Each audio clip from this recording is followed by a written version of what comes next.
بسم اللہ الرحمن الرحیم۔ یوٹیوب چینل اصلاحی سٹوریز کے معزز دیکھنے والوں کو السلام علیکم۔ ابو آج چکر چھولے اور تیلوں والا کلچا کھانے کو جی چاہ رہا ہے۔ ابا جی نے سالوں بعد فرمائش کی۔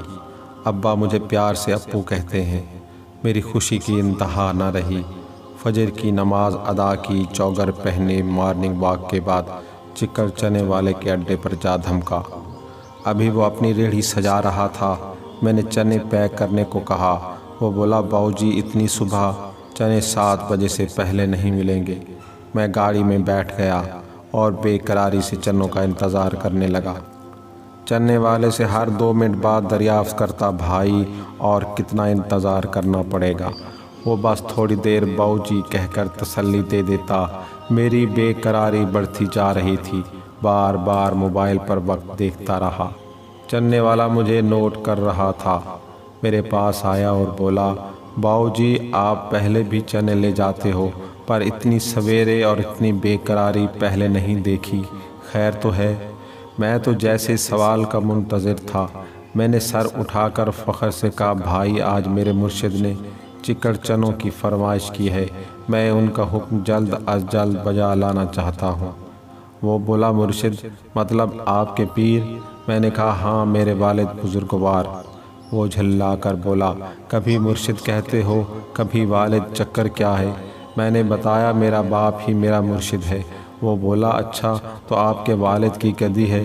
میں نے کہا نہیں، میں اپنے والد اور والدہ کو سب سے بڑا پیر مانتا ہوں۔ ان کے ہوتے مجھے آج تک کسی مرشد کی ضرورت نہیں پڑی۔ ویسے بھی قرآن کریم میں اللہ فرماتا ہے کہ تمہارے والدین تمہارے سب سے بڑے محسن ہیں۔ چنے والے کے چہرے سے صاف عیاں تھا کہ وہ میری باتوں سے مطمئن نہیں ہے۔ بولا وہ تو ٹھیک ہے، پر مرشد مرشد ہوتا ہے اور ماں باپ ماں باپ۔ میرے مرشد کا نور محل ٹنڈو مستی خان میں ہے۔ وہ فرماتے ہیں کہ بنا مرشد راہ نہیں ملتی۔ میں نے کہا بالکل درست کہتے ہیں تمہارے مرشد۔ دیکھو مرشد رشد سے ہے، مرشد مطلب راستہ دکھانے والا، اور ماں باپ سے اچھا راستہ کون دکھا سکتا ہے؟ وہ لاجواب ہو گیا۔ شاید اس کے اندر حق اور باطل کی جنگ جاری تھی۔ پھر کچھ توقف کے بعد بولا باؤ جی اگر کسی کا باپ شرابی ہو، زانی ہو یا رشوت لیتا ہو تو کیا اس کی اطاعت اور تکریم کرنی چاہیے؟ میں نے کہا ہاں یہ اس کا عمل ہے جس کے لیے وہ اللہ کو جواب دہ ہے، پر بچے پر فرض ہے کہ وہ باپ کے ہر حکم کے آگے سر جھکائے۔ انکار کی صرف ایک صورت ہے کہ باپ شرک کرنے کو کہے۔ چنے والا حیران رہ گیا۔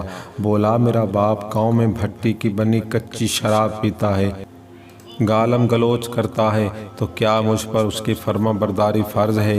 میں نے کہا ہاں بالکل فرض اولین ہے۔ کچھ دیر خاموش رہنے کے بعد بولا باؤ جی آپ اپنے مرشد کے لیے چنے لے جانے کو اتنے بے قرار کیوں ہو؟ میں نے کہا بھائی میرے ابا کبھی ہم سے کچھ نہیں مانگتے۔ ہم 5 بھائی اماں ابا کے لب ہلنے کے منتظر رہتے ہیں۔ ابھی میرے 4 بھائی سوئے پڑے ہیں۔ مجھے ڈر ہے کہ اگر ان میں سے کوئی جاگ گیا اور ابا نے اس سے چکر چنے اور تیلوں والے کلچے کی فرمائش کر دی اور وہ مجھ سے پہلے ابا کے لیے چنے لے گیا تو میرے ہاتھ سے نیکی کا موقع نکل جائے گا۔ چنے والا حیرت سے تکنے لگا۔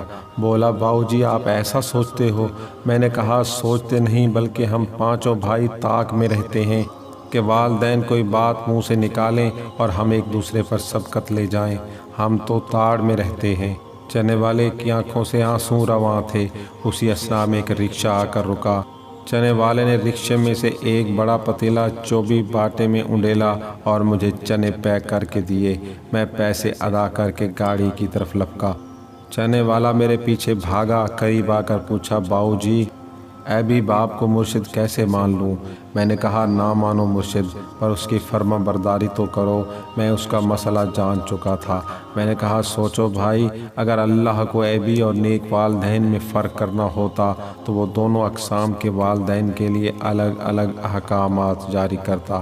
جب اللہ والدین کو ایک نظر سے دیکھتا ہے اور ایک ہی طرح کے حقوق بیان کرتا ہے تو تم تفریق کرنے والے کون ہو؟ اس نے سوال کیا، اگر میں اپنے ابا سے معافی مانگوں تو کیا وہ مجھے معاف کر دیں گے؟ میں نے کہا، بھائی، اللہ کے بعد والدین ہی ہوتے ہیں جو ہمیں معاف بھی کرتے ہیں اور ہماری پردہ پوشی بھی کرتے ہیں۔ تمہیں زندہ پیر میسر ہیں، جاؤ جا کر اپنی عاقبت سنوار لو اس سے پہلے کہ وقت ہاتھ سے نکل جائے۔ چنے والے نے اپنے ہیلپر کو ریڑھی پر کھڑا کیا اور اپنے پیر کو منانے احمد پور لمی چلا گیا۔ جاتے ہوئے وہ زاروں قطار رو رہا تھا اور مجھے کہہ کر گیا، باؤ جی دعا کرنا میرے پہنچنے تک میرا بوڑھا سلامت رہے۔ میں وہاں سے نکلا۔ راستے میں ایک تنور سے مرشد کے حکم کے مطابق 2 تیلوں والے سرخ کلچے لگوائے، تیزی سے گاڑی بھگاتا ہوا گھر پہنچا۔ میری بیوی نے جلدی سے ابا کو انسولین لگائی اور چکر چنوں کے ساتھ کلچے دیے۔ ابا مزے سے چنے کھا رہے تھے اور ہر لقمے پر دعا دے رہے تھے، ابو اللہ تیری مشک بھری رکھے۔ میں اور میری بیوی دل ہی دل میں آمین کہہ رہے تھے۔ مرشد کو چنے کھلانے اور دعائیں سمیٹنے کے بعد جب میں نے اپنی بیوی سے اپنے حصے کے چنے مانگے تو پتہ چلا کہ میرے حصے کے چنے میرے بچے کھا کر سکول چلے گئے ہیں۔ جانے میں کتنی بار ابا کے حصے کے چنے کھائے ہوں گے، جانے میں نے کتنی بار ابا کے حصے کے چنے کھائے ہوں گے۔ اللہ ہمیں آسانیاں عطا فرمائے اور آسانیاں تقسیم کرنے کا شرف بخشے، آمین۔ اگر سنتے ہوئے ماں باپ کی محبت میں آنکھوں سے آنسو نکلے ہوں تو اس پیغام کو دوستوں کو ضرور شیئر کر دیجئے گا، اس ویڈیو کو لائک کر دیجئے گا، اور اگر آپ ہمارے چینل پر نئے ہیں تو ہمارے چینل اصلاحی سٹوریز کو سبسکرائب کر لیں تاکہ ویڈیو کا نوٹیفیکیشن پر وقت آپ کو ملتا رہے۔ تو ملتے ہیں ایک نئی سپر سٹوری کے ساتھ، اس وقت تک کے لیے اللہ حافظ۔